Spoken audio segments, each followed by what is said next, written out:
नमस्कार दोस्तों। आज हम लोग बात करेंगे भारतीय सेना के द्वारा 23,000 करोड़ से 300 के-9 वज्र तोप खरीदने की तैयारी की जा रही है।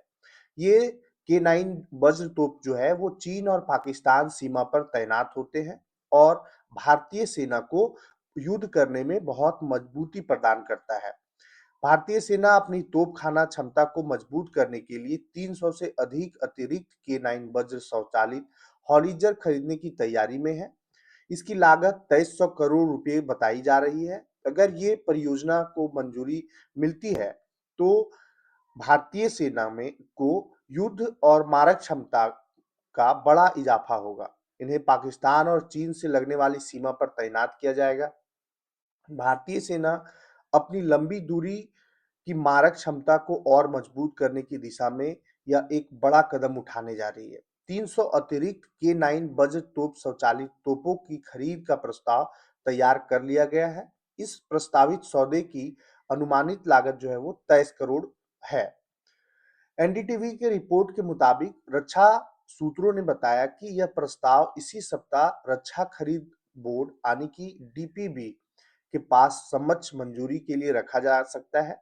यदि प्रस्ताव को हरी झंडी मिलती है, तो इसका ठेका लॉर्सन एंड ट्रूब को मिलने वाली है, जो दक्षिण कोरिया की रक्षा कंपनी हनवाहा एरोस्पेस के साथ तकनीकी साझेदारी में भारत में के-9 वज्र टी का निर्माण करती है।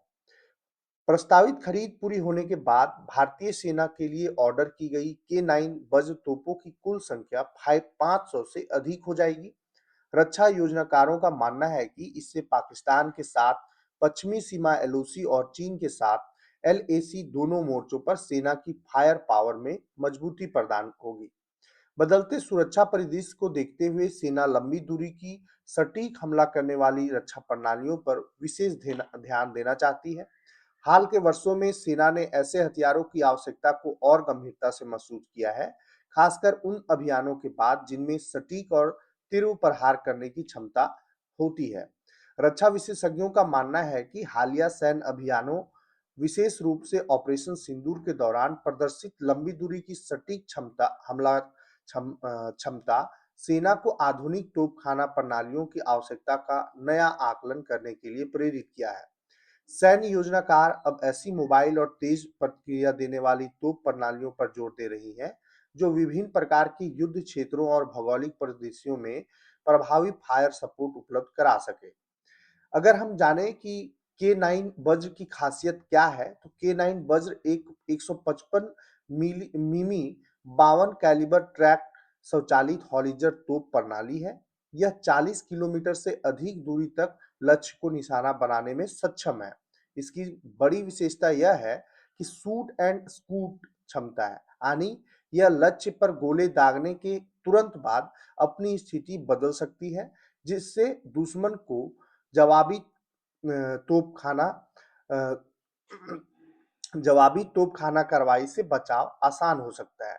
इसके अलावा यह बख्तरबंद सुरक्षा से लैस है और रेगिस्तानी इलाकों के साथ-साथ ऊंचे पर्वतीय क्षेत्रों में भी प्रभावी ढंग से काम कर सकती है। यही वजह है कि आधुनिक युद्ध रणनीति में इसे बेहद महत्वपूर्ण माना जा रहा है। इंडिया टुडे की रिपोर्ट के मुताबिक भारत ने के-9 वज्र तोपों के लिए पहला बड़ा समझौता वर्ष 2017 में किया था। उस समय 100 तोपों की खरीद के लिए लगभग 4500 करोड़ रुपए का अनुबंध किया गया था। इन तोपों की आपूर्ति निर्धारित समय से पहले 2021 में कर दिया गया था। इसके बाद इन्हें मुख्य रूप से पाकिस्तान सीमा में लगे रेगिस्तानी क्षेत्रों में तैनात किया गया था। के-9 वज्र की प्रदर्शन से संतुष्ट भारतीय सेना दिसंबर 2023 में 100 और तोपों की खरीद की मंजूरी दे दी। इस सौदे की कीमत लगभग 7600 करोड़ रुपए बताया जा रहा है। इस निर्णय ने साफ संकेत कर दिया कि भारतीय सेना इस पर लगातार भरोसा जता रही है और इसे भविष्य की युद्ध रणनीति का महत्वपूर्ण हिस्सा माना जा रहा है। हाल में के-9 वज्र के संशोधित शीतकालीन संस्करण का परीक्षण लद्दाख में किया गया। अत्यधिक ऊंचाई और बेहद कम तापमान वाले क्षेत्रों में भी इन परीक्षणों प्रणाली में का प्रदर्शन जो है वो सफल रहा। रक्षा अधिकारियों के अनुसार परीक्षण के नतीजों ने उत्तरी मोर्चे पर अतिरिक्त के-9 वज्र इकाइयों की तैनाती की योजना को मंजूरी दी है, चीन से लगती सीमाओं पर ऐसी प्रणालियों की मौजूदगी सेना की युद्धक क्षमता को और मजबूत कर देगी। रक्षा अधिकारियों का मानना है कि प्रस्तावित खरीद से पाकिस्तान और चीन दोनों दिशाओं में मजबूत सैन्य जरूरतों को पूरा करने में मदद मिलेगी। साथ ही सेना की लंबी दूरी की सटीक प्रहार क्षमता में बड़ा इजाफा होगा। रिपोर्ट के अनुसार K9 बज टी प्रस्तावित खरीद भारतीय सेना के व्यापक तोपखाना आधुनिकीकरण कार्यक्रम का हिस्सा है। सेना एक साथ कई आधुनिक हथियार प्रणालियों को शामिल कर रही है। इनमें एडवांस टॉर्ड आर्टिलरी गन सिस्टम, धनुष तोप और upgraded Pinaka multi barrel rocket system जैसी प्रणालियां शामिल हैं।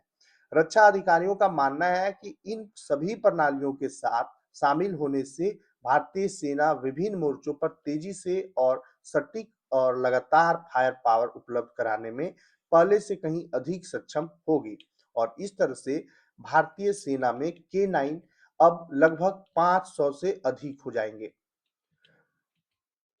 धन्यवाद।